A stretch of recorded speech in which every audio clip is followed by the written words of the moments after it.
Quero convidá-los a abrirem comigo suas Bíblias no Evangelho de Marcos, capítulo 11. Nós vamos dar continuidade à nossa série de sermões. Nós vamos ler do verso 1 até o verso número 11. O relato do Evangelho de Marcos sobre a entrada triunfal de Jesus em Jerusalém. Abra a Escritura e acompanhe comigo a leitura da Palavra de Deus. Quando se aproximavam de Jerusalém, de Betfagé e Betânia, junto ao Monte das Oliveiras, enviou Jesus 2 dos seus discípulos e disse-lhes: Ide à aldeia, que aí está diante de vós, e logo ao entrar achareis preso um jumentinho, o qual ainda ninguém montou. Desprendei-o e trazei-o. Se alguém vos perguntar por que fazeis isso, respondei: o Senhor precisa dele e logo mandará de volta para aqui. Então foram e acharam o jumentinho preso junto ao portão do lado de fora, na rua, e o desprenderam. Alguns dos que ali estavam reclamaram: que fazeis soltando o jumentinho? Eles, porém, responderam conforme as instruções de Jesus. Então os deixaram ir. Levaram o jumentinho sobre o qual puseram as suas vestes, e Jesus o montou. E muitos estendiam as suas vestes no caminho, e outros ramos que haviam cortado dos campos. Tantos que iam adiante dele, como os que vinham depois, clamavam: Hosana, bendito o que vem em nome do Senhor, bendito o reino que vem, o reino de Davi, nosso pai. Hosana nas maiores alturas. Quando entrou em Jerusalém, no templo, tendo observado tudo, como fosse à tarde, saiu para Betânia com os 12. Amém. Graças te damos, Senhor, por tua palavra. Mais uma vez nos colocamos diante de ti, sabendo que sem o Senhor nada podemos fazer. Tua palavra, o teu evangelho é cheiro de vida para os que se salvam e cheiro de morte para os que se perdem. Sabemos que a tua palavra não volta para ti vazia, antes ela cumpre aquilo para o que tu a designou. Que assim seja essa noite mais uma vez.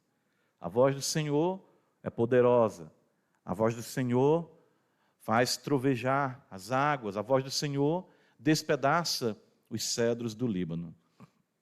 Que essa noite, mais uma vez, tu possas magnificar, acima de tudo, teu nome e a tua palavra.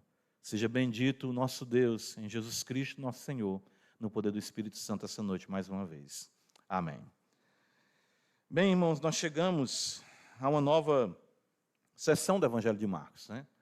Lembra que nós tratamos desde o capítulo 8, chegando até o capítulo 10, da importância do discipulado cristão, de como isso realmente abarcou, né, tantas coisas importantes em nossa vida, em nossa caminhada como discípulos de Cristo.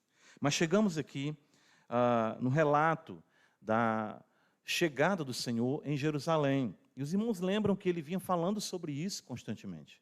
Ele tinha que ir a Jerusalém, ele tinha que voltar lá, ele tinha que cumprir a sua missão. E o Evangelho de Marcos vai se deter, à semelhança dos outros evangelhos, nessa semana.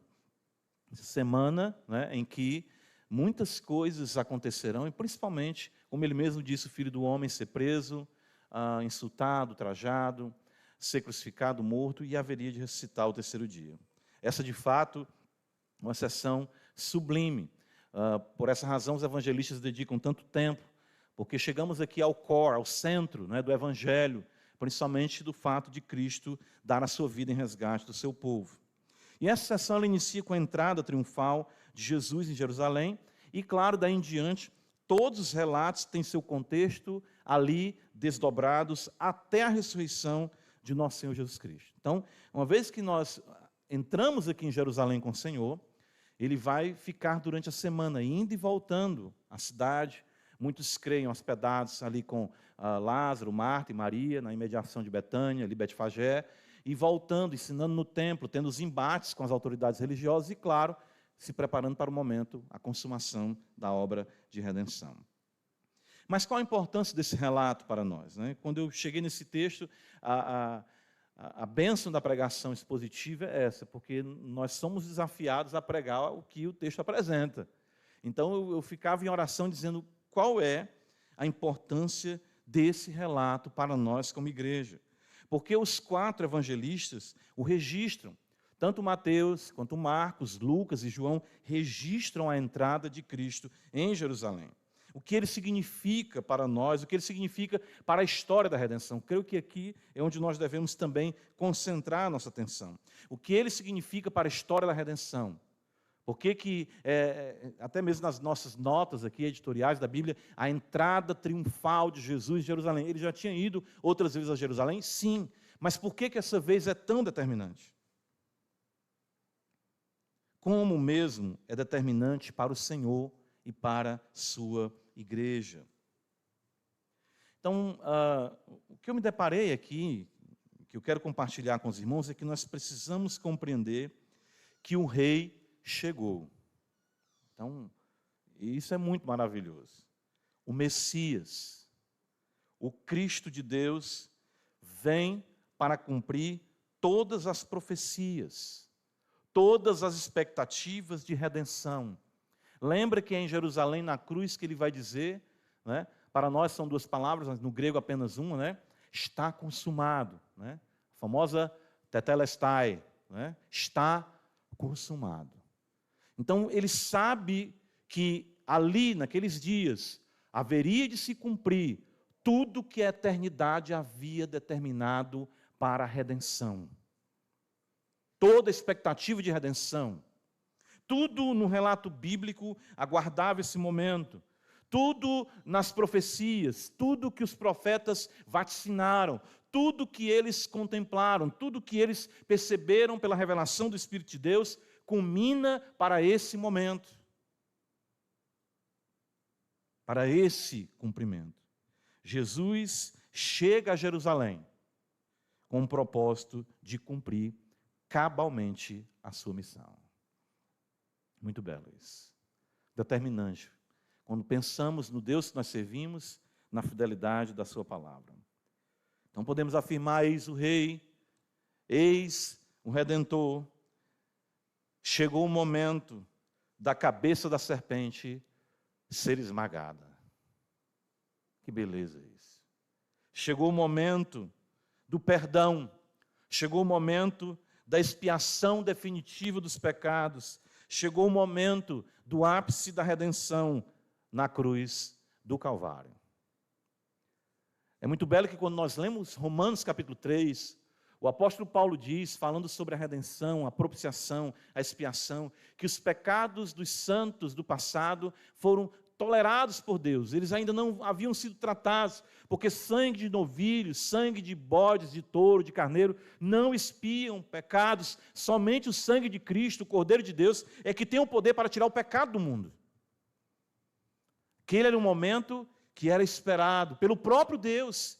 O Eterno esperou para no tempo concretizar a sua promessa.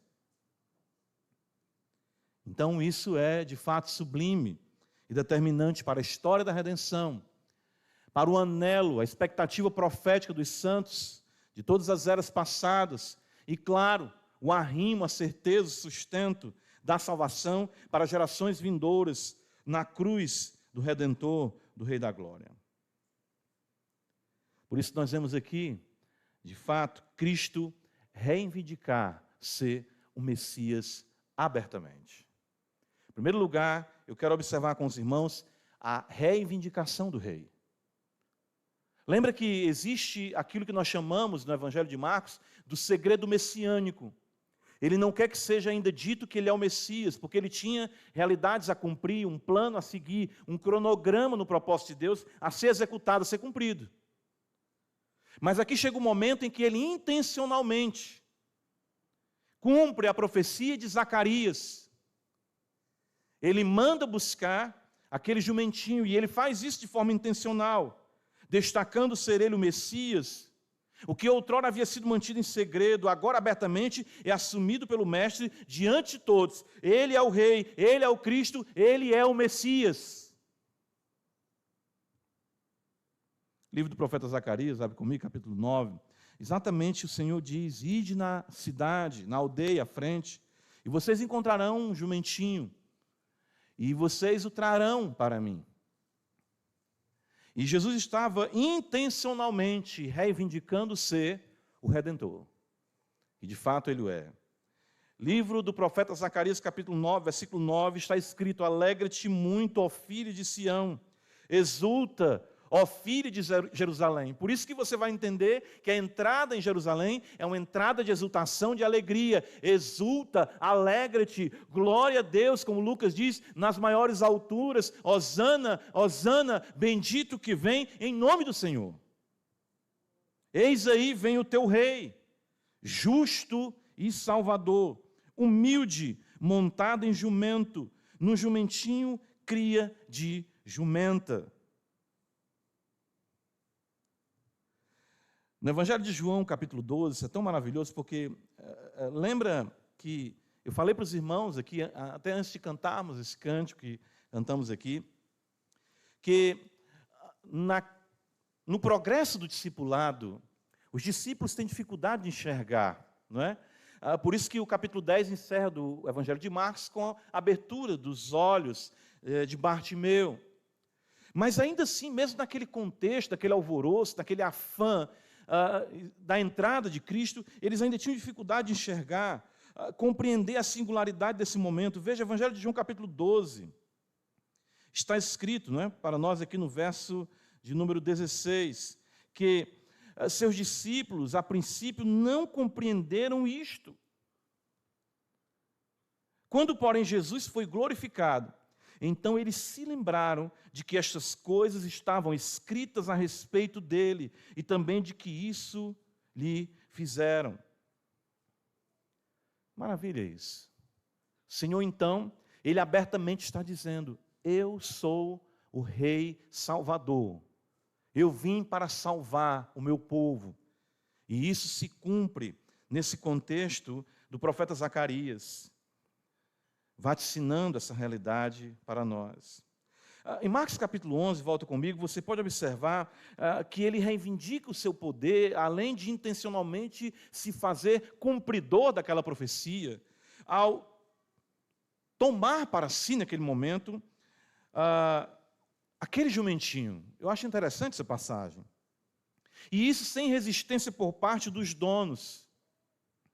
Alguns comentaristas até argumentam que Jesus anteriormente teria, quem sabe, combinado com os donos do animal um empréstimo que depois ele iria devolver. Tem alguns comentaristas que falam isso, que essa talvez tenha sido uma palavra-chave que Cristo deu aos discípulos. Falem que o Senhor precisará dele.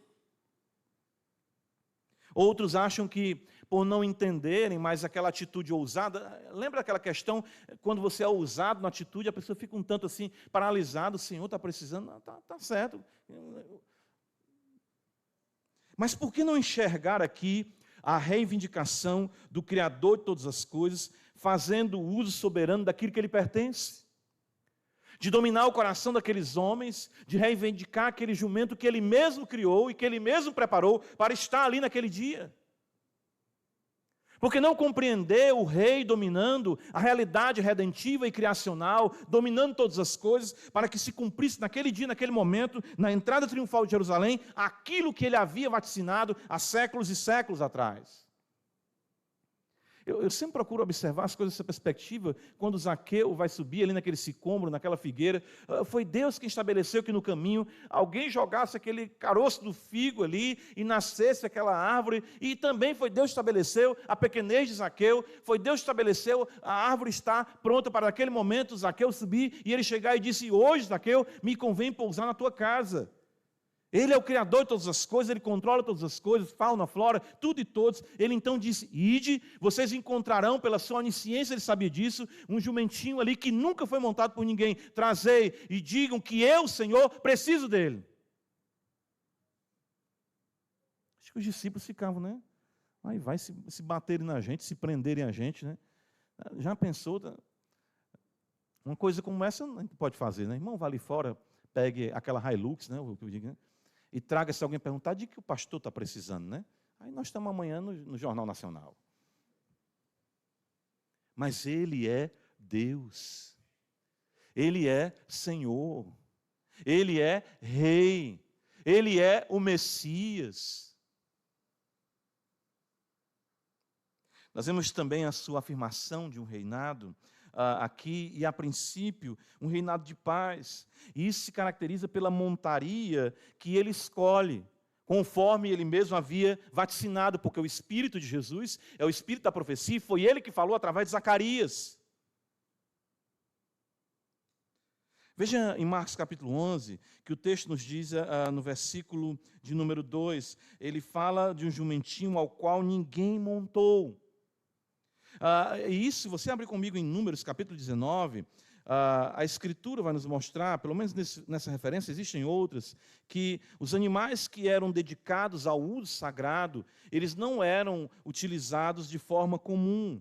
Ele era um animal de carga, mas nenhuma carga havia sido colocada sobre ele, porque ele foi criado, designado por Deus para trazer sobre si o próprio Rei da Glória. Números capítulo 19, versículo 2, esta é uma prescrição da lei que o Senhor ordenou, dizendo, diz aos filhos de Israel, que vos tragam uma novilha vermelha, perfeita, sem defeito, que não tenha ainda levado julgo. A reivindicação dos animais para o serviço sagrado, eles eram exclusivamente separados e preparados para o Senhor. Como foi esse animal? Cristo assim o designou, como Yahvé, mediante Moisés, reivindicava a posse dos animais. Para ele, Cristo, filho de Yahvé, igual ao Pai, reivindica uma montaria a qual nunca foi utilizada por ninguém. Mas como estamos falando, esse uso sagrado do animal traz exatamente essa perspectiva de um reinado de paz. Se viesse para uma investida militar, o mestre viria montado em um cavalo para a batalha. Veja, volta comigo, Zacarias capítulo 9. Perceba, nós lemos às vezes o texto mais rápido, mas leamos com mais calma, que o texto nos diz assim, Zacarias capítulo 9, versículo 9, alegra-te muito, ó filha de Sião, exulta, ó filha de Jerusalém, eis aí vem o teu rei, justo e salvador, humilde, justo e salvador, humilde. E veja o versículo 10, destruirei os carros de Efraim e os cavalos de Jerusalém, e o arco de guerra será destruído. Ele anunciará, o que está escrito? Paz às nações. O seu domínio se estenderá de mar a mar, desde o Eufrates até as extremidades da terra.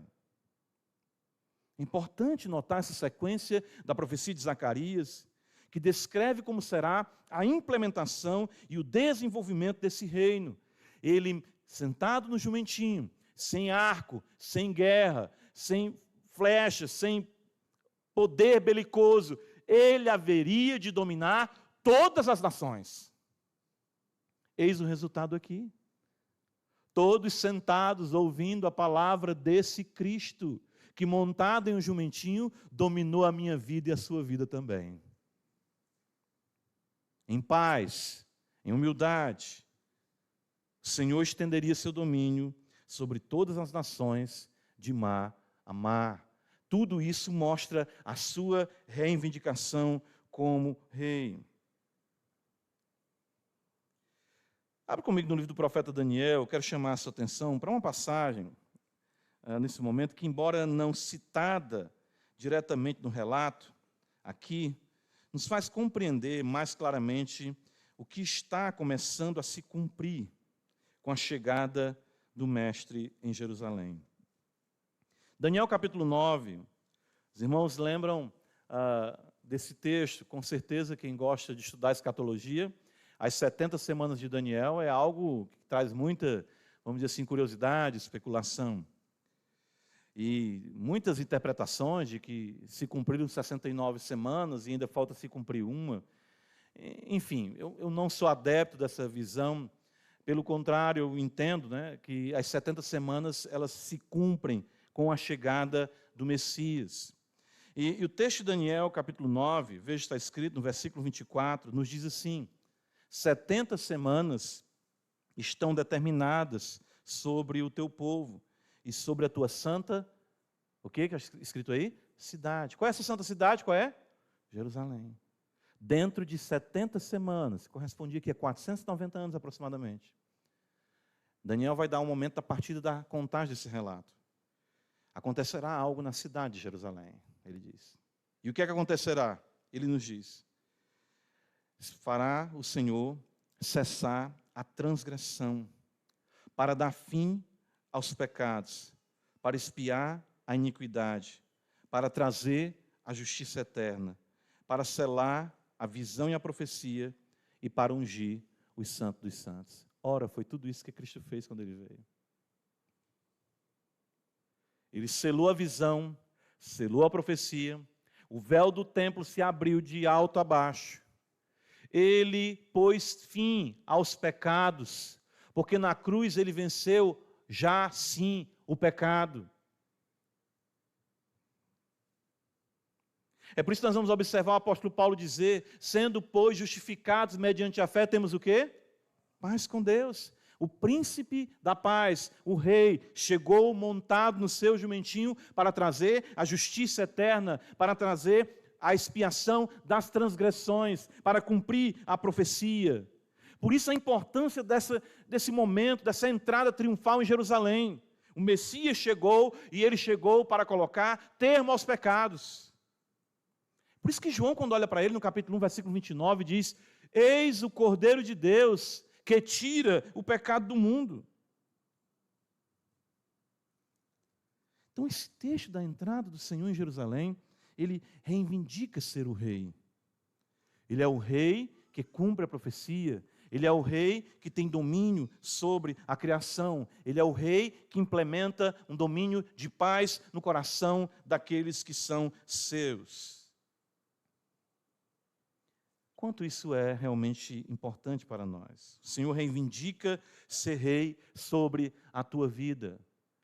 Essa noite, o Messias, que está passando agora de forma ainda mais gloriosa, triunfal, andando no meio deste candeeiro, dizes tu para ele: bendito que vem em nome do Senhor. É ele o rei sobre a tua vida. É Ele o rei sobre todas as coisas que tu possui. Como Ele foi soberano sobre a posse daqueles homens, sobre aquele animal, reivindicando o seu domínio, o seu poder, Ele também pode hoje reivindicar a sua vida, porque a sua vida a Ele pertence. O Senhor domina o seu coração com paz. O príncipe da paz, de forma humilde, tem conquistado o seu coração, vencido o seu egoísmo, vencido a sua arrogância, tem transformado você dia a dia. Hosana, bendito que vem em nome do Senhor.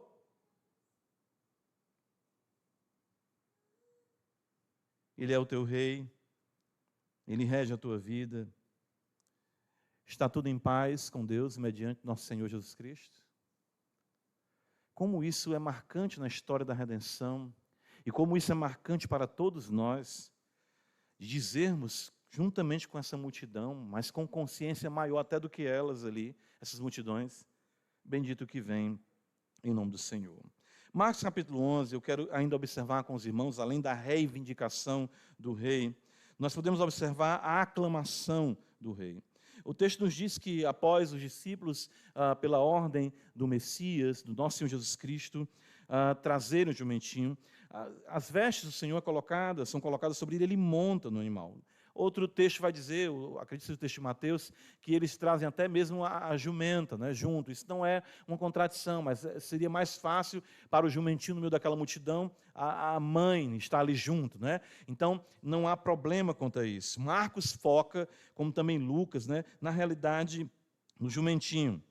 E o texto nos diz que, no versículo 8, muitos estendiam as suas vestes no caminho, e outros ramos que haviam cortados, o texto nos diz aqui, dos campos.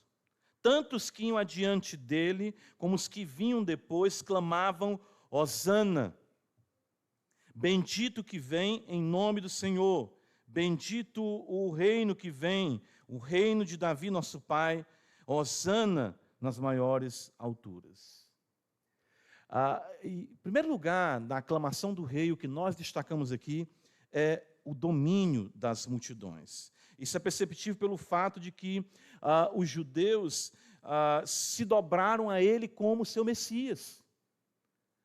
Nós temos que entender que está aqui para acontecer nessa semana a festa da Páscoa. E multidões de judeus vinham de todos os lugares do mundo. João capítulo 12, ele nos ajuda ainda mais, lançando mais luz sobre esse relato. Veja, está escrito, abra comigo aqui no Evangelho de João capítulo 12, ele nos diz algo interessante. Ele nos faz entender mais sobre essa multidão. O texto nos diz aqui, Evangelho de João capítulo 12, olha o que está escrito. Versículo de número 18.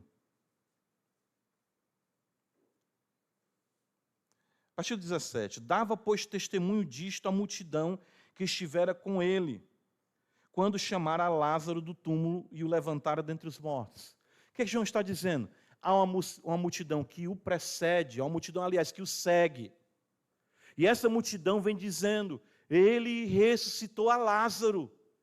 Ele tem o poder sobre a morte, ele venceu a morte. Hosana, Hosana. Eles vêm gritando, clamando. No verso 18 está escrito, por causa disto também a multidão lhe saiu ao encontro. A outra multidão se encontra, essas multidões se encontram, é um acontecimento único. Pois ouviu o que ele fizera, ouviu que ele fizera este sinal. No verso número 12, nos diz que no dia seguinte, a numerosa multidão que viera à festa, tendo ouvido que Jesus estava de caminho para Jerusalém, tomou ramos de palmeiras. Então essas multidões, elas são dominadas por todo o relato do que Cristo fez, curando, salvando, libertando as pessoas.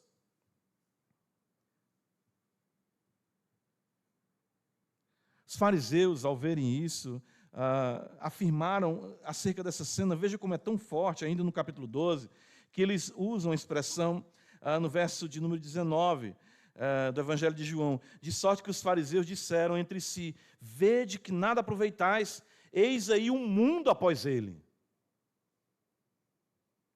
Um mundo após ele. Claro, uma hipérbole, né, para destacar, todo mundo está reconhecendo que ele é o Messias.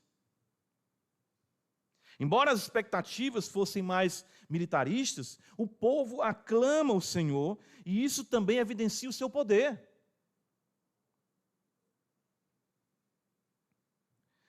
O estender das roupas era algo também interessante. Segunda Reis, abre comigo a escritura, nas coroações, os reis, eles eram assim reconhecidos. Então, estava acontecendo algo ali muito impactante em Jerusalém. O Messias havia chegado e isso trouxe comoção, moveu as multidões que estavam ali reunidas. No texto que nos fala sobre a coroação de Jeú, no versículo 13 de 2 Reis, capítulo 9, está escrito, então se apressaram e tomando cada um seu manto, os puseram debaixo dele, sobre os degraus, e tocaram a trombeta e disseram, Jeú é rei.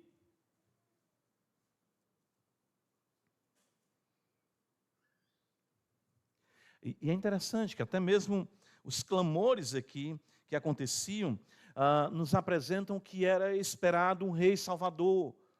O termo Hosana, que foi transliterado do hebraico para nós, significa salva-nos, Senhor.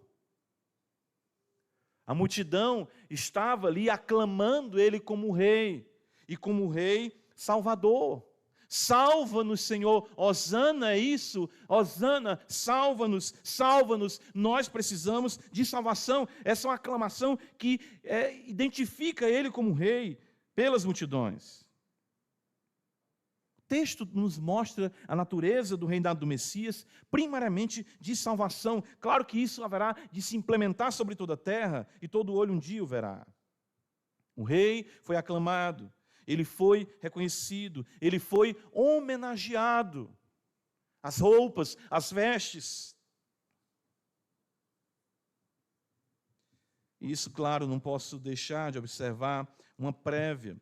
Filipenses capítulo 3, abre comigo a escritura, o apóstolo Paulo nos diz, e quando meditava nesse texto, você pensar, irmãos, a gente falou isso pela manhã, da dureza de coração dos judeus, quanto ao reconhecimento do Messias. E ali naquele dia as multidões, pelo que ele fizera, era notório, era inquestionável, era algo que não se podia ter dúvidas, de que ele havia ressuscitado a Lázaro dentre os mortos, ele era o Senhor da vida, ele havia feito milagres inquestionáveis, sua palavra, sua pregação, mesmo lá no templo posteriormente, quando os judeus mandam prendê-lo, os guardas voltam e não trazem ele, porque diz, ninguém nunca falou como este homem. E Paulo nos diz em Filipenses capítulo 3, versículo 21, acerca da transformação do nosso corpo, o qual transformará o nosso corpo de humilhação para ser igual ao corpo da sua glória, segundo a eficácia do seu poder, que ele tem de até subordinar a si todas as coisas. Ele subordinou a si a nação de Israel, porque ele é o Messias, o Rei da glória. E em Filipenses capítulo 2, os irmãos conhecem bem o texto, o apóstolo Paulo nos diz, no versículo 9, pelo que também Deus exaltou sobremaneira, e lhe deu um nome que está acima de todo nome, para que ao nome de Jesus se dobre todo o joelho, nos céus, na terra e debaixo da terra, e toda língua confesse que Jesus Cristo é o Senhor, para a glória de Deus Pai. O fato é que aquele que entrou em Jerusalém, em um jumentinho, virá a esse mundo outra vez, montado em um cavalo, não é? Pelo menos na visão de Apocalipse. Veja, Apocalipse capítulo 19, está escrito no verso 11, para nós, vi o céu aberto. Claro que isso enfatiza agora o aspecto de vitória do Cristo, do Messias, sobre todas as forças opositoras à vontade de Deus. Vi o céu aberto, e eis um cavalo branco. Seu cavaleiro se chama Fiel e Verdadeiro, e julga e peleja com justiça. Seus olhos são chama de fogo. Na sua cabeça há muitos diademas. Tem um nome escrito que ninguém conhece senão ele mesmo. Está vestido com um manto tinto de sangue, e o seu nome se chama o Verbo de Deus. E seguiam-nos os exércitos que há no céu, montando cavalos brancos, com vestiduras de linho finíssimo, branco e puro. Sai da sua boca uma espada afiada, para com ela ferir as nações, e ele mesmo as regerá com cetro de ferro, e pessoalmente pisa o lagar de vinho do furor, da ira do Deus Todo-Poderoso. Tem no seu manto e na sua coxa um nome escrito, Rei dos Reis e Senhor dos Senhores. Então perceba que a aclamação do rei, e que o que nós vemos em Jerusalém nesse dia, é uma prévia de quando ele voltar com poder e grande glória. E todo joelho no céu, na terra e debaixo da terra confessará que Jesus Cristo é o Senhor, para a glória de Deus Pai. Aclame ao Senhor.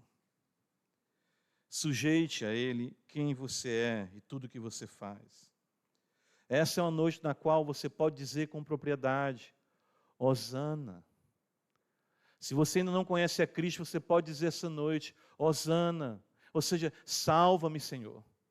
Você pode dizer, bendito que vem o nome do Senhor, em nome do Senhor, salva-nos, Senhor. Nós lemos hoje no Salmo 119 isso, o salmista diz, sou teu, salva-me, Senhor. Sou teu, Hosana. Salva-nos, Senhor. Nós precisamos do Senhor sempre para reger a nossa vida, para nos salvar, para nos guardar neste mundo perverso. Marcos capítulo 11, volta comigo. Nós vemos a reivindicação do rei, a aclamação do rei. E claro, ele é louvado também. Além do clamor pela sua majestade, nós temos aqui o louvor a ele. E esse louvor é dado quando as multidões ali reconhecem ele como Salvador. Fica muito próximo à aclamação, mas tem um diferencial aqui. Por quê? Perceba no versículo aqui em diante, no versículo número 9. Tantos que iam adiante, Marcos 11, está escrito, os que vinham depois clamavam, Hosana, bendito que vem em nome do Senhor. Bendito o rei que vem o reino de Davi, nosso pai. Hosana nas maiores alturas. No Evangelho de Lucas, capítulo 19, Lucas escrevendo ainda mais, destacando a sua audiência de pessoas gentias, veja como ele, de certo modo, adequa a compreensão do termo Hosana também aos seus destinatários. Lucas capítulo 19, está escrito assim,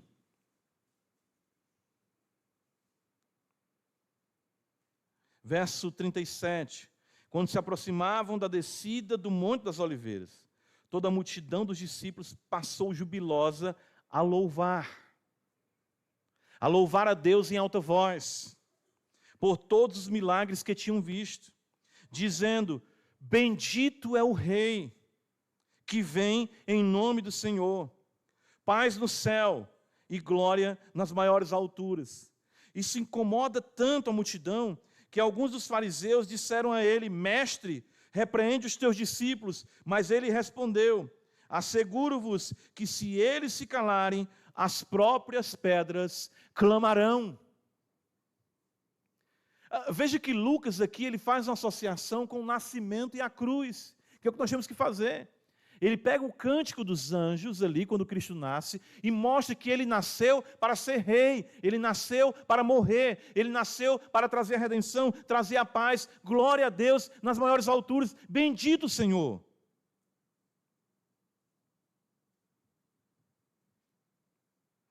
E a percepção de que ele veio para salvar dos pecados é também uma afronta, vamos dizer, às autoridades com o coração endurecido, como vimos no relato de Lucas, porque quando eles dizem salva-nos, eles estão dizendo: este é o Filho de Deus, este é o Filho de Davi, este é o próprio Deus. Lembra de Marcos capítulo 2, nós já pregamos esse texto também, no versículo número 7, quando Jesus cura aquele paralítico. Então, Jesus fala: os teus pecados estão perdoados. No versículo 7 está escrito: por que fala ele deste modo? Os fariseus indagam: isto é blasfêmia. Quem pode perdoar pecados senão um que é Deus? Exatamente isso. Então, se ele está perdoando pecados, se ele é aclamado como Salvador, ele é Deus. Ele é louvado como Deus.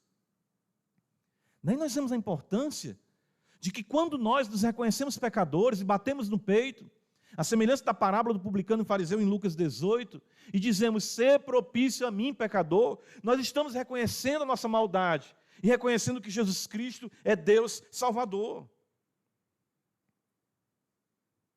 Ele é bendito.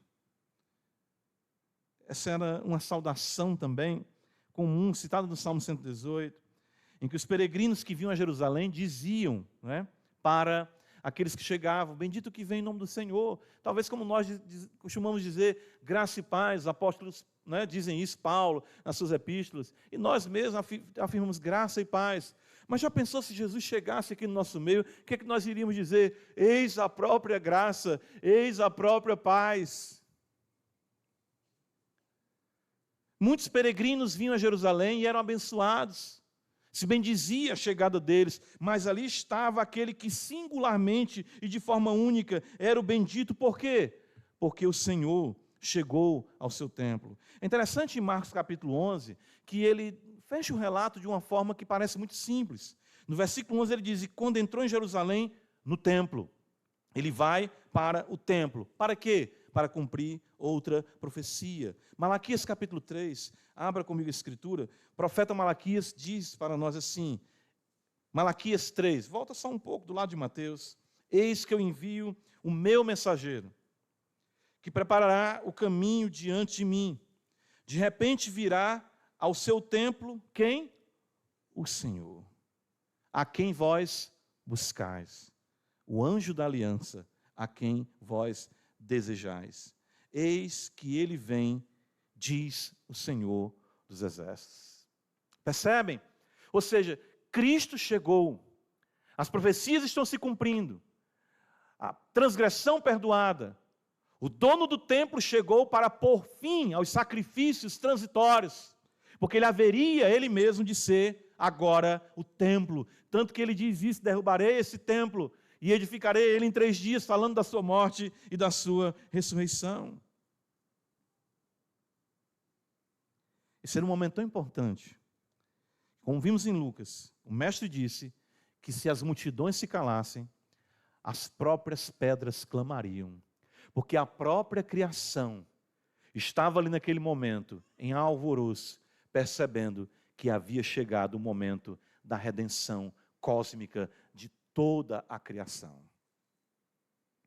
Eu creio que é por isso que Paulo também vai dizer, né, que a própria criação geme e espera a manifestação da redenção, da glória dos filhos de Deus. Em breve ele voltará, e não apenas Jerusalém verá, mas todo olho verá a sua entrada triunfal neste mundo com poder e grande glória. Então, de uma vez por todas, nós diremos: Hosana, bendito o que vem em nome do Senhor. Por isso que o cântico, né, nós cantamos: louvemos ao Senhor, louvemos ao nosso Salvador. Hosana, bendito o seu reino, bendito o Rei de Israel, bendito o Rei dos reis e o Senhor dos senhores. Em suma, irmãos, ele entrou de forma triunfal em Jerusalém, dando continuidade ao plano de redenção. O rei veio para morrer e nos trazer a paz. Aguardamos seu retorno triunfal, quando com todas as nações diremos: Hosana, bendito que vem em nome do Senhor. Amém. Graças te damos, Senhor, porque tu és rei. Tu de fato reivindicou e com toda propriedade ser o rei que traria paz e dominaria as nações de mar a mar. Mostrou isso sendo dono de todas as coisas, sujeitando os corações dos senhores daquele jumentinho, preparando todas essas circunstâncias para aquele momento, rendendo os corações das multidões, um clamor, a majestade do Senhor, a preparação para a gloriosa expiação que haveria de se consumar na cruz do Calvário. Salva-nos, Senhor. Mais uma vez, nós dizemos: Hosana, bendito o que vem em nome do Senhor. Seja a tua igreja abençoada com o teu triunfo em nossas vidas, e que cada vez mais aclamemos o Senhor e louvemos o Senhor como nosso Rei, porque Ele é digno de adoração, em Cristo Jesus. E se alguns ainda aqui se encontram perdidos e não conhecem o Senhor, traz nos seus corações o clamor, e eles possam abrir os seus lábios dizendo: Hosana, bendito que vem em nome do Senhor. Amém.